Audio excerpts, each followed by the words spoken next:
ইংরেজি সাহিত্যে উচ্চশিক্ষা শেষ করেও চাকরির পেছনে না ছুটে কবুতর পালনকে পেশা হিসেবে বেছে নিয়েছেন চাঁপাইনবাবগঞ্জের নাচলের তরুণ আসগার হাসান রোমিও। শখ থেকে শুরু করা এই উদ্যোগ এখন পরিণত হয়েছে সফল ব্যবসায়। কবুতর রোমিও নামে পরিচিত এই উদ্যোক্তার মাসিক আয় ৫০ থেকে ৭০ হাজার টাকা। চাঁপাইনবাবগঞ্জ প্রতিনিধি মোহাম্মদ নাদিম হোসেনের পাঠানো তথ্যচিত্রে ডেস্ক রিপোর্ট। চাঁপাইনবাবগঞ্জের নাচলের গোপালপুর গ্রামের তরুণ আসগার হাসান রোমিও ছোটবেলা থেকেই কবুতর পালনের শখ ছিল তার। সেই শখ থেকেই ২০১৭ সালে বাণিজ্যিকভাবে পালন শুরু করেন ফ্যান্সি ও উন্নত জাতের কবুতর। তার খামারে রয়েছে বিভিন্ন জাতের ৮০ থেকে ৯০ জোড়া কবুতর। জাত ও বৈশিষ্ট্যভেদে প্রতিটির দাম ১০,০০০ থেকে ১.৫ লাখ টাকা পর্যন্ত হয়। অনলাইনে দেশের বিভিন্ন জেলার বিক্রির পাশাপাশি চীনেও সরবরাহ হচ্ছে রোমিওর খামারের কবুতর। মাসে আয় করছেন ৫০ থেকে ৭০ হাজার টাকা।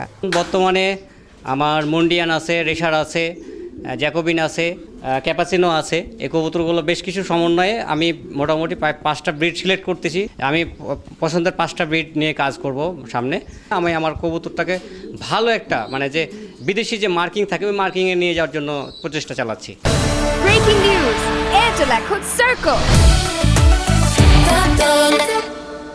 রোমিও শুধু ব্যবসায়ী করছেন না, আগ্রহীদের কবুতর ও খাঁচা দিয়েও সহযোগিতা করছেন। তার সাফল্যে অনুপ্রাণিত হয়ে এলাকার অনেক তরুণও কবুতর পালনে আগ্রহী হচ্ছেন। তাকে সব ধরনের সহযোগিতার কথা জানিয়েছেন কৃষি কর্মকর্তা। মানুষকে গিফটও করে রোমিও ভাই, ভালোবাসে, দেয়। আমার মনে হলো আমাকে দিয়ে দেয় কবুতর, মানুষকেও দেয়। যেহেতু খামারি এখান থেকে একটা আর্ন করছে উদ্যোক্তা, এই কারণে আরও দেখতে আসা।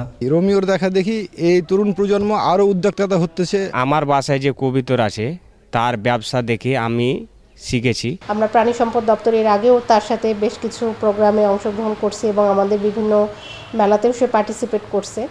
তো এটা আমরা ভালো দিকভাবেই বিবেচনা করি। উচ্চশিক্ষা শেষে চাকরির অপেক্ষায় না থেকে নিজের শখ ও দক্ষতাকে কাজে লাগিয়েছেন রোমিও। হয়ে উঠেছেন সফল কবুতর খামারি। পাশাপাশি অন্য তরুণদেরও দেখাচ্ছেন উদ্যোক্তা হওয়ার পথ। Shakil Aziz, desk report, ATN news.